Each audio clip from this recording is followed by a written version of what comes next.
Sziasztok, Petra vagyok, az Easy Hungarian-től. Tudjátok, soha nem szerettem nagyvárosban élni. Éltem Budapesten körülbelül 10 évig, és nem szerettem. És mindig azt gondoltam, hogy azért nem szeretem, mert túl sok ember van, és nem ismerek senkit. Én mindig faluban éltem, vagy kisvárosban, és nem szerettem a nagyvárost. De most már azt gondolom, hogy talán nem az volt a legnagyobb problémám a nagyvárossal, hogy túl sok ember van, hanem az, hogy túl sok időt kell a közlekedéssel tölteni. Tehát ha dolgozni megyek, vásárolni megyek, találkozom a barátaimmal, akkor mindig sokat kell utazni. Busszal, villamossal, metróval, és persze lehet biciklivel is közlekedni, vagy lehet gyalogolni, és akkor nem kell a tömegközlekedést használni, és nem kell a sok emberrel együtt utazni, de a biciklizés és a gyaloglás is nagyon sok idő. Mostanában arról beszélgetünk az Easy Hungarian klubban és a magazinban, hogy milyen lesz a városi közlekedés a jövőben. Ha te is szeretnél ezekről és más érdekes témákról olvasni és beszélgetni, akkor olvasd az Easy Hungarian magazint, vagy gyere az Easy Hungarian klubba. patreon.com/Easy Hungarian, vagy link a leírásban.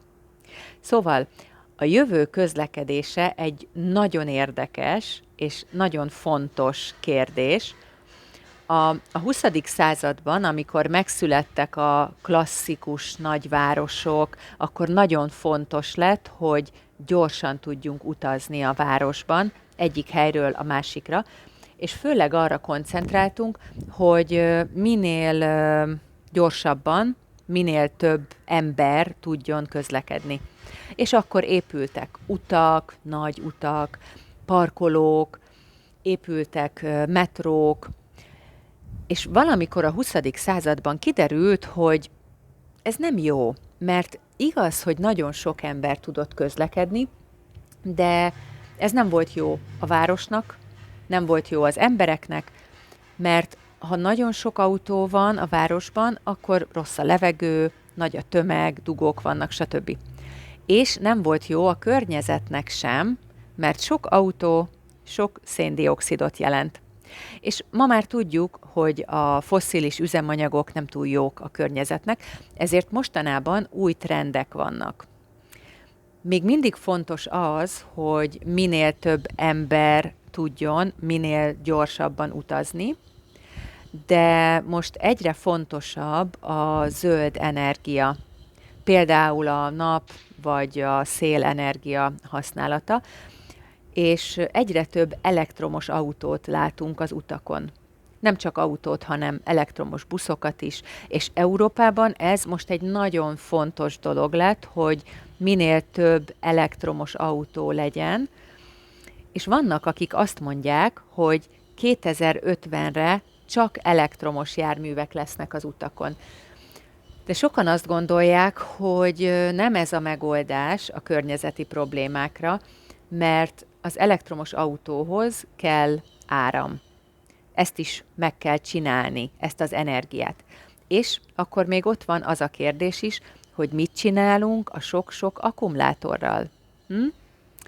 Oké, hogy az elektromos autó tisztább energiát használ, mint a normál autó, de ez még mindig nem elég. És én azt gondolom, hogy egy kicsit arrogáns dolog azt mondani, hogy nekem kell ennyi energia, és keressük a jó megoldást, vagy azt a megoldást, ami nem annyira rossz, de ennyi energia kell nekem, és kész. És szerintem az lenne a fontos, hogy kevesebb energiát használjunk mindenhez, a közlekedéshez is.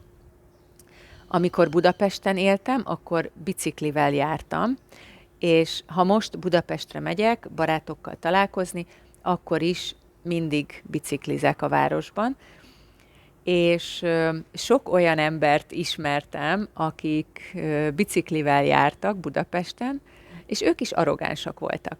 Mert arrogáns dolog az is, ha azt gondolom, hogy mindenkinek biciklivel kell járni, és aki autóval jár, az rossz ember, és ha autóval jársz, akkor elpusztul a föld, nem lesz föld az embereknek. Jó, tehát ez is egy arrogáns dolog. Szóval azt gondolom, hogy olyan megoldást kellene találni, ami mindenkinek jó.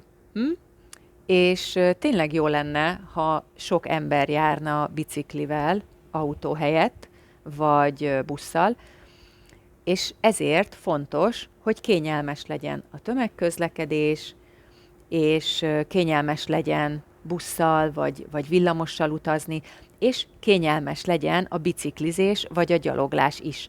Tehát, ha 2 gyereket kell vinnem biciklivel az óvodába, vagy az iskolába, akkor nem akarok az autók között biciklizni természetesen. Tehát olyan infrastruktúra kell, ami kényelmessé teszi a biciklizést, mert most a városi biciklizés néha olyan, mint egy extrém sport, és nem biztos, hogy mindenki szereti az extrém sportokat. Szóval szerintem a biciklizés és a gyaloglás a legjobb közlekedési mód, de mondtam, hogy itt is az a problémám nekem, hogy ez is túl sok idő. Túl sokat kell utazni egy városban. Fél óra vagy még több a munkahely reggel, és fél óra vagy még több délután. És akkor még kell vásárolni, vagy akarok menni színházba, vagy találkozni akarok a barátaimmal, és ez mind sok-sok-sok utazás. Az lenne a legjobb, és a legkényelmesebb, ha nem kellene sokat utazni.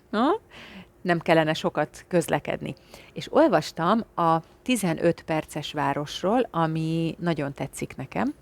Ez azt jelenti, hogy egy városban, vagy egy városrészben maximum 15 perces biciklizéssel, vagy gyaloglással mindent el lehet érni, tehát minden, amire szükségünk van, maximum 15 percre van az otthonunktól, biciklivel vagy gyalog. A munkahelyünk, az iskolák, a bolt, az orvos, minden. És ez a koncepció, ez nagyon tetszik nekem, mert szerintem tényleg az lesz a hosszú távú megoldás a környezeti problémákra, hogy nem közlekedünk olyan sokat.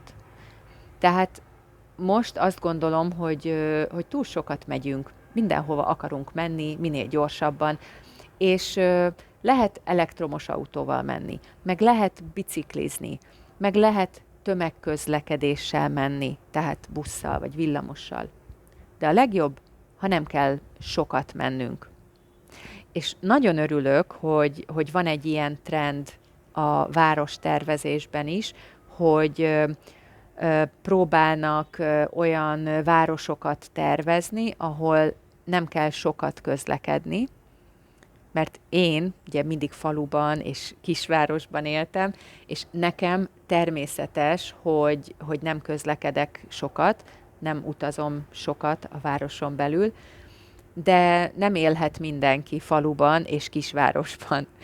És ezért jó, hogy a nagyvárosban is lehet a kisvárosi életet élni, ha minden maximum 15 percre van. És persze lehet mondani az embereknek, hogy gyalogolni kell és biciklizni kell, de fontos az infrastruktúra, tehát a biciklizés és a gyaloglás kényelmes legyen, ez nagyon fontos, és akkor sok ember fog így közlekedni. Én azt gondolom, hogy én mindig biciklivel fogok járni, mert ez nagy szabadságot ad. Bárhol lehet biciklizni, vagy ha nem tudsz biciklizni, akkor tudsz gyalogolni a biciklivel, és szinte bárhol lehet parkolni. Én nagyon élvezem azt, hogy ha megyek valahova biciklivel, akkor majdnem az ajtóban meg tudok állni. És nekem az én kisvárosomban ez a leggyorsabb közlekedési mód. És nekem egyáltalán nem kényelmetlen, és sajnos az én városomban nem túl jó a tömegközlekedés, ezért elég sokan járnak autóval. és dugók vannak, és nem lehet parkolni, és én azt gondolom, hogy persze, hogy autóval járnak, ha nem jó a buszközlekedés. Nagyon ritkán járnak a buszok, vagy nincsenek buszok egyáltalán, és sokan azt mondják, hogy azért nincsenek buszok, mert nem sok ember használja őket. Szerintem ez pont fordítva van. Azért nem használják az emberek a buszt, mert nincs busz. Szóval tényleg az a fontos, hogy szerintem kell infrastruktúra, jó tömegközlekedés, kell biciklis és gyalogos infrastruktúra is, és ha ezek kényelmesek, és ezeket jól lehet használni, akkor talán kevesebb autó lesz az utakon. Ki tudja.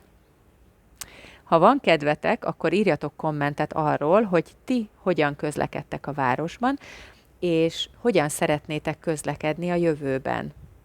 Hogyan lehet jobb a közlekedés szerintetek? Írjatok kommentet, és jó tanulást! Sziasztok!